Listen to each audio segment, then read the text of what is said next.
Bismillah ar-Rahman ar-Rahim. Assalamu alaikum wa rahmatullahi wa barakatuh. Good morning to everyone and welcome to our lesson for today for the third intermediate grade, second term. The book is Full Blast and the lesson will be 4E Holiday Plans. The skills that we are going to cover today are speaking and writing. By the end of this lesson, you should be able to identify a semi-formal email asking for information and to form indirect questions. You should be able to identify some phrases or words that are appropriate for a semi-formal email and to write a semi-formal email asking for information. Let's start today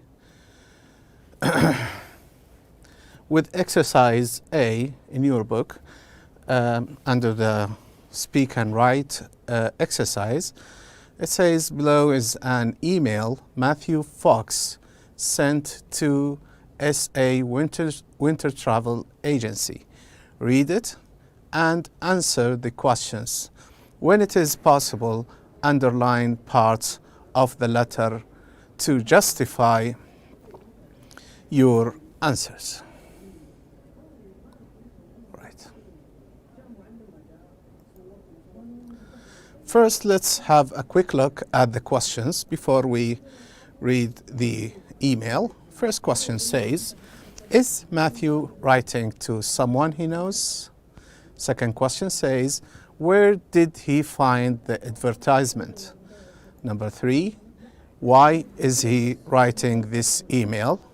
4, how many questions does he ask? Number 5, which words or phrases does he use to list his questions? And question number 6, what features make this email semi-formal? Now I want you to listen to the reading now. Is going to read the email and then we will try to answer the questions. Okay. Now, listen. 3. Speak and write. Dear Mr. Al-Hassan, I was very excited to see your advertisement about active winter breaks in Saudi Arabia in a local newspaper. I'm thinking of giving it a try, so I'm writing to ask for more information. Firstly, can you tell me about the group special offer? What is the minimum number of people required per group? I would like to come with some friends, but I don't know the exact number yet. Also, could you tell me during which months the mountain climbing holidays are available? We are thinking of coming at the end of February or the beginning of March. Furthermore, do you provide any equipment, or do I have to buy it and pay extra? This is my first mountain climbing trip, so I don't own any. Lastly, could you let me know what facilities are available at the resorts? Looking forward to your reply, Matthew Fox. All right, so this is Matthew Fox. He's writing to Mr. Al-Hassan, who's maybe responsible in active winter breaks, and he has read or he has found an advertisement in a local newspaper about the mountains trip. So he's asking for some information, and he has written here some questions, as you can see, asking about these trips. And as you can see, this looks to be not an informal letter. This is not even a formal letter. This is something between the two kinds or the two types of letters or emails. This is a semi-formal, so half formal and half informal. But almost there are differences between the three types. Now let's do the questions. First question was asking about Matthew. Is Matthew writing to someone he knows? Does he seem to know Mr. Al-Hassan? Well, as he is sending this letter and it seems that he doesn't know Mr. Al-Hassan, because the semi-formal language that he is using here in the letter or in the email. So we will say, no, he isn't. No, he isn't. That is the correct answer for question number 1. How could we know? From overall email. So everything in the email was telling us that he doesn't know Mr. Al-Hassan, or he didn't know him before. Second question, and here he's asking about where did he find the advertisement? Where did he find the advertisement? Here, if we go to the email and try to find the place where he found the advertisement, he said, I was very excited to see the advertisement about active winter breaks in Saudi Arabia in a local newspaper. So this is where he read about this advertisement. So what is the answer now? What is the answer? Can we say it?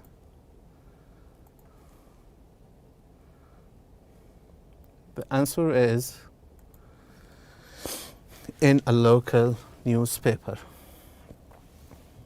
In a local newspaper.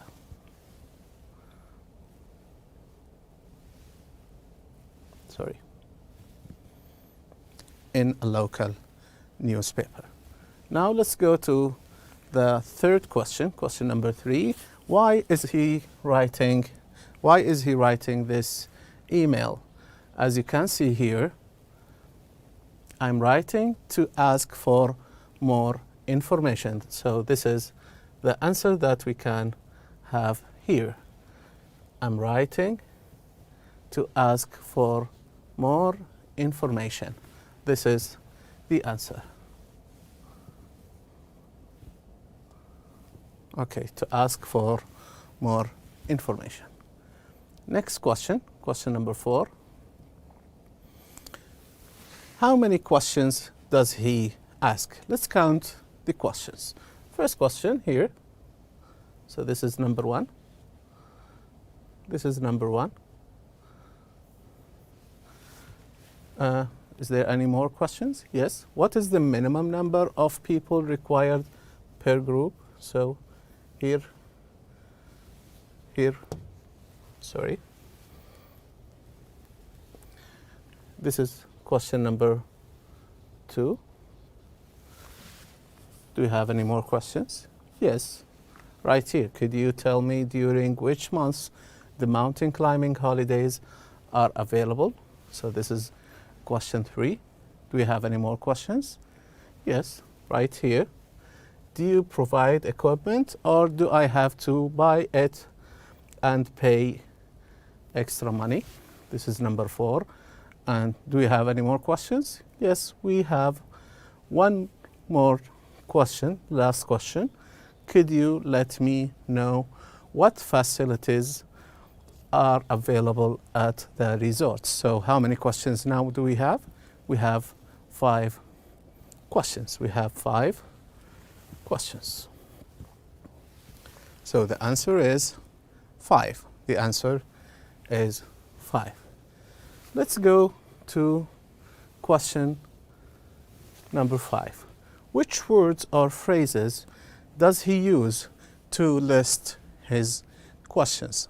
So there are some, we call them sometimes conjunctions or linking words that link the sentences together or make them more coherent or more relevant. First one is firstly.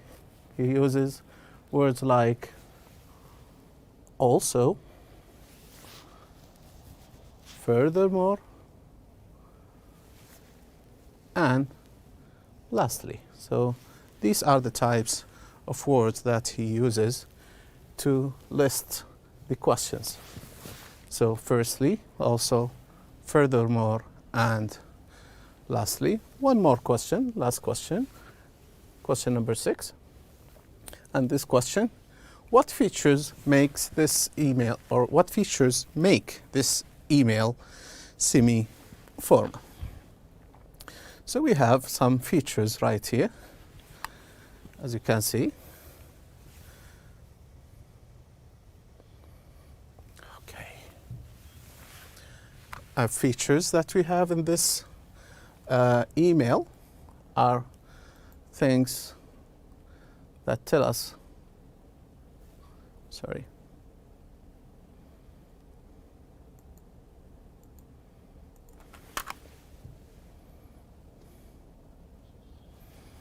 Okay.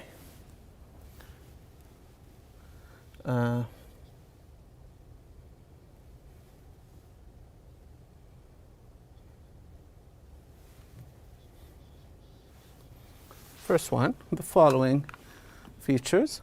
Okay, first one is the tone is not formal. The tone, the way that he speaks is not formal, but not over friendly either. So something between the two of them. As you can see in the greeting and the questions, how he's asking, this is what we call the tone. The tone is the way when you speak to someone. Do you speak in a formal way? Do you speak in a semi-formal or an informal way? B, it has an appropriate greeting and signing of remarks. So if you see the greeting using dear, not hi or hello, so this is not an informal way to greet somebody. Looking forward to your reply, not see you soon or see you or something like that. That is an informal way also for signing off. And using the full name is a semi-formal way or a formal way maybe. It uses a semi-informal language. This is something related to the first part. And the last thing is that it uses indirect questions. And this is something that we are going to talk about more and more in the coming exercise. All right, now read the information below, then read the direct questions from 1 to 4 and form indirect questions. How to form indirect questions. In semi-formal emails, try not to use direct questions too often. It is more polite to use indirect questions. Indirect questions begin with phrases like, can, could, would you tell me? Can you tell me? Could you tell me? Or would you tell me? Can, could, would you inform me? Can, could, would you let me know? Or do you know? So we start the questions by these phrases. Let's try to make questions or see examples. First example here, as you can see, where is the hotel? This is a direct question. This is a normal question. As you can see, there is a WH word, a question word, and the linking verb, or the verb be here, is coming before the subject. Look at this indirect question. How did he change it? He used the phrase, do you know? As you remember, maybe it was the last one. And where the hotel is. So what happened here? Yes, you are right. He brought this verb be after the subject. So it's almost like an affirmative sentence, a regular affirmative sentence, not a question like this question. So in the questions, usually we put auxiliaries or we bring the verb be before the subject. In this indirect question, we brought the verb be after the subject. So if you remove this, you will see the hotel is. So it's almost like an affirmative sentence. Okay, so what happens? In indirect questions, if the direct question starts with a question word, we mean like where, what, when, and words like this. We call them sometimes WH words. We keep the question word, we keep it, we don't remove it, but the word order is the same as in affirmative sentences. Add to that, and the tenses do not change. So no change in tenses. Exercise D. Maybe you can do that exercise in the book. Below are parts of a semi-formal email. Not all the words, phrases are appropriate. Rewrite them in an appropriate style. Okay. As you can see here, these phrases are some way, it is maybe informal. For example, hey, Mr. Frank Jones. This is an informal way to greet somebody. I saw your ad in a mag and I'd like some info. Ad, he means advertisement. Mag, he means magazine. I'd, he means I would. Info, he means information. So we have some short ways or short words. Oh, and lastly, send me some photos. Okay. This is a direct way to ask for something. Write back soon. Yours, Bill Dale. These are all informal ways to speak or to write to somebody. How can we change them to be semi-formal? For example, first one, what can we do? Hey, Mr. Frank Jones, what can we do here? We can say, dear Mr. Jones. So we say dear, Mr. and the surname. We use the surname. I saw your ad in a mag and I'd like some info. What can we say here? I saw your advertisement in a magazine and I'd like some information. Here, as you can see, we write the full word. We don't write any abbreviations for the words. Oh, and lastly, send me some photos, okay? So this is a direct way for asking something. We can use the polite request way for asking or structure to ask for this.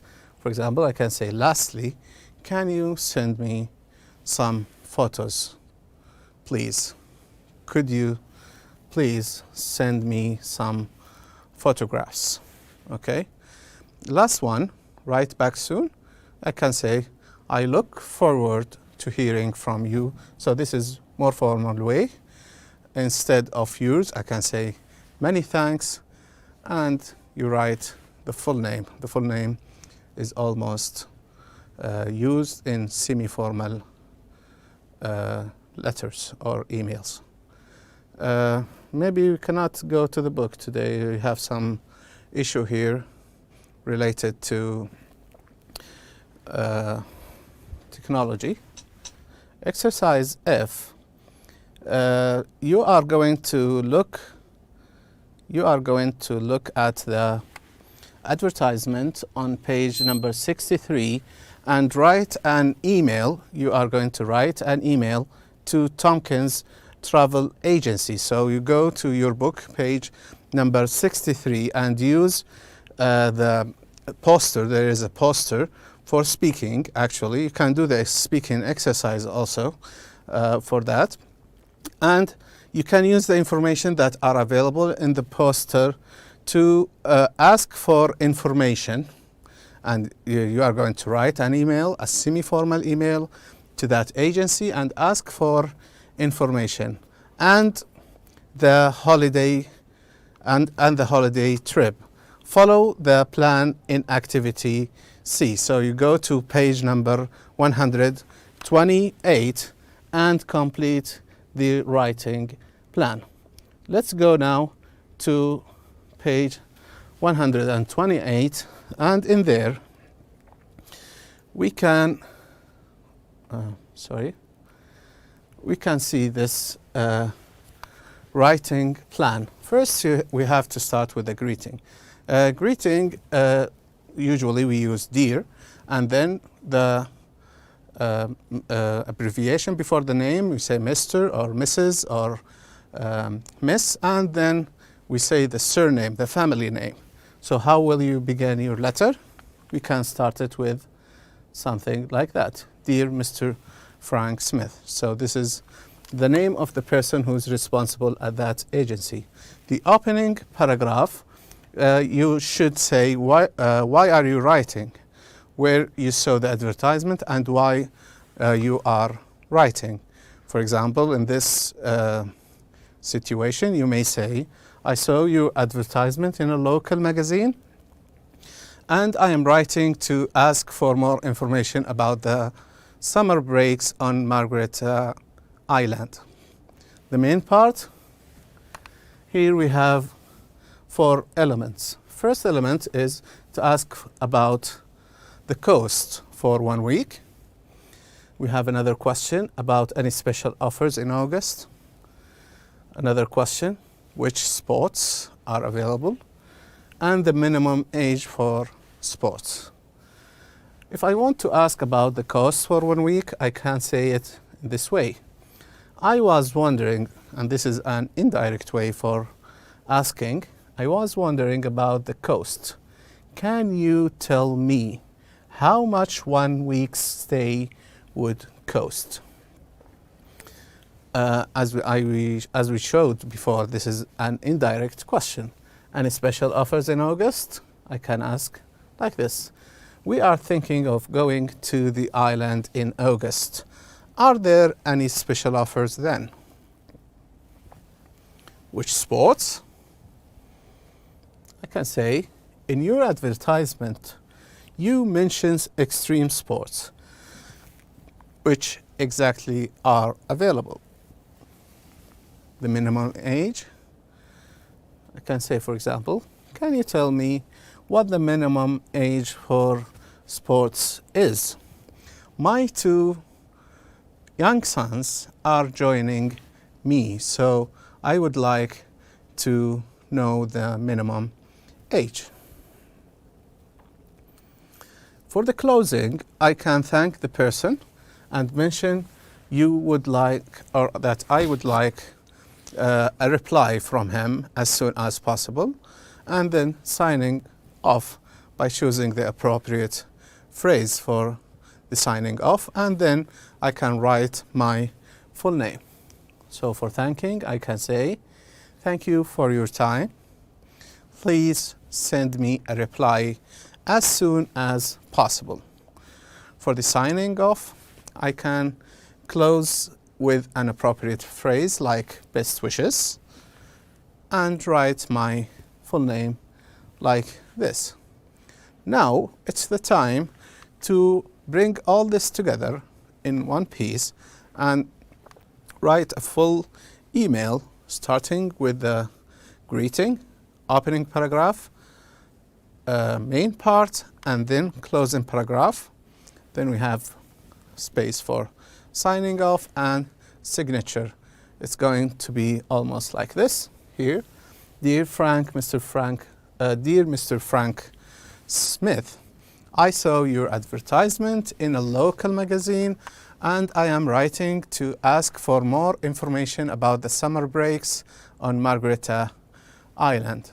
First of all, I was wondering about the cost. Can you tell me how much 1 week's stay would cost? Furthermore, we are thinking of going to the island in August. Are there any special offers then?